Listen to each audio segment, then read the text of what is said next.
Nonetheless, Israel attacked 122 health facilities in Gaza, including 15 hospitals, and on several of them dropped white phosphorus. What about the mosques? It's a pretty heinous crime to attack ambulances, to attack hospitals, and to attack places of worship. Israel claimed that the mosques were being used to store weapons. So far, no evidence has been put forth to validate that claim. But there's another peculiarity about that claim. Let's even say, for argument's sake, it's true. But then why was Israel systematically targeting in Gaza the minarets on the mosques? One after another, they blew up the minarets. The minarets in Gaza are too narrow. They don't contain staircases, and they're too narrow for a sniper or for an observation post. So why was Israel targeting the minarets?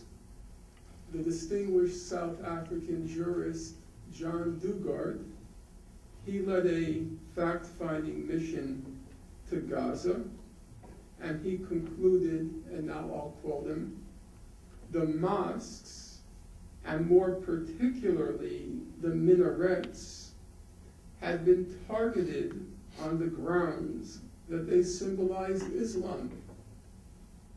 Well, that's obviously a good reason. You can't quarrel with that. Well, we're told that there was a lot of death, a lot of devastation in Gaza. You can't blame Israel because it was all Hamas's fault. They were using the Palestinians in Gaza as human shields. They were hiding behind them.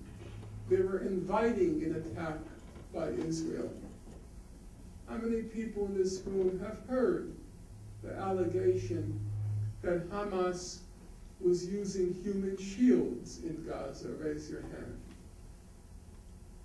Yeah, pretty difficult not to have heard that claim, unless you're suffering from a brain disability. But I wonder how many of you have heard what the human rights organizations concluded after investigating that allegation. Let me quote to you the most reputable of them, Amnesty International. It said, and now I'm quoting, contrary to repeated allegations by Israeli officials of the use of human shields, Amnesty International found no evidence that Hamas or other Palestinian fighters directed the movement of civilians to shield military objectives from attacks. Amnesty International found no evidence that Hamas or other armed groups forced residents to stay in or around buildings used by fighters.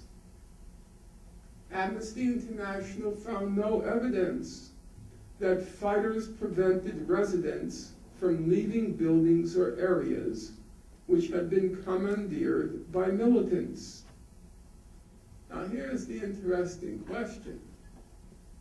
Virtually everybody in this room has heard the claim, the allegation, that Hamas used Palestinians as human shields. How many of you are aware that all the human rights organizations concluded that they didn't? Raise your hand. Well, look around. Now, how did that come to pass? How is it that everybody knows the Israeli propaganda claim, but nobody, or virtually nobody, knows was what the human rights organizations subsequently found. We're told it's because of that Hamas human shielding that there was so much death and devastation in Gaza. Leaving aside that the human shields never happened on the Palestinian side, there's another problem. How did the people die in Gaza? Did they die in the midst of crossfire? Hamas militants hiding behind civilians? Battles? Is that what happened? Was it the fog of war? Here's what Amnesty found.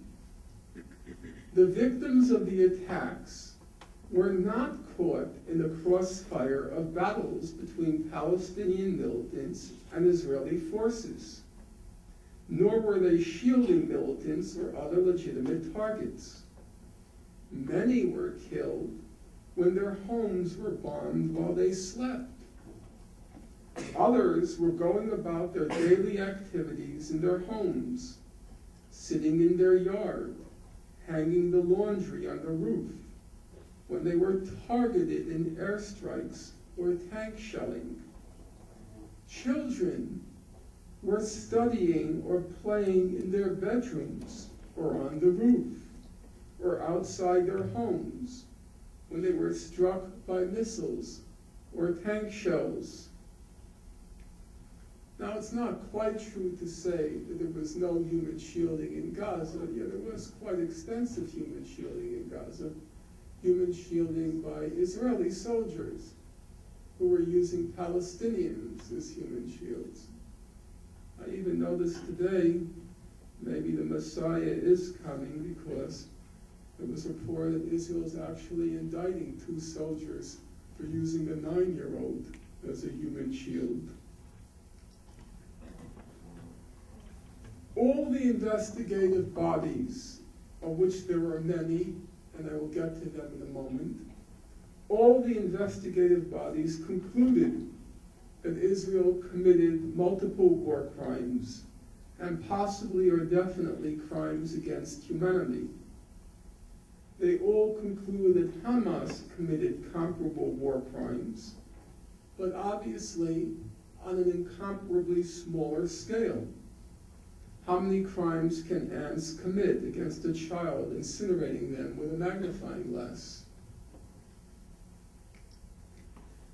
In April 2009, a few months after the Gaza massacre ended, the President of the United Nations Human Rights Council created a fact-finding mission to investigate what happened in Gaza on all sides, the Israeli side, the Palestinian side. And they appointed Richard Goldstone, the former prosecutor of the International Criminal Tribunals for the former Yugoslavia and Rwanda. And a few months later, the Goldstone report came out. It's a hefty document. It runs to 500 pages, 450 pages, single-spaced. I've read it this evening. When I get back to my room, I will complete my 3rd reading of it. It's a difficult read, but I have to say it's very rewarding. It's very meticulous, cautious, careful, harrowing, grisly, and sobering. There are parts of it which are really very painful to read. How the Palestinian prisoners were treated, the tortures they were subjected to. It's a document worth reading, I think.